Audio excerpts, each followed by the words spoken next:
السلام عليكم ورحمة الله وبركاته. قال الله تعالى: فاذكروني أذكركم واشكروا لي ولا تكفرون.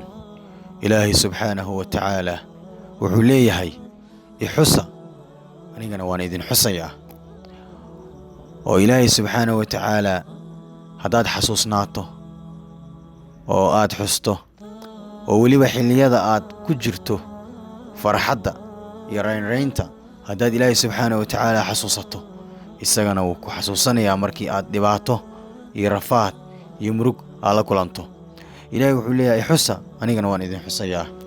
washkuruu lii igu shukriya oo nicmooyinkan idin galay oo idinku galadeystay igu shukriya walaa takfuruun ha igu kufrinina oo ha igu jisaarina oo nicmooyinkii aan idin siiya ha ku kufrinina.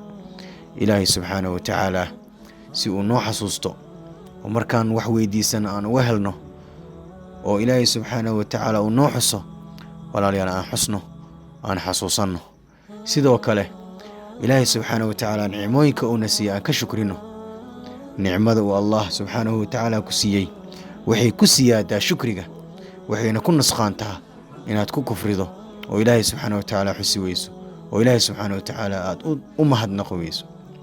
waxaan isku dardaarmaynaa shukriga Allah iyo xuska Alleh subxaanahu wa tacaala.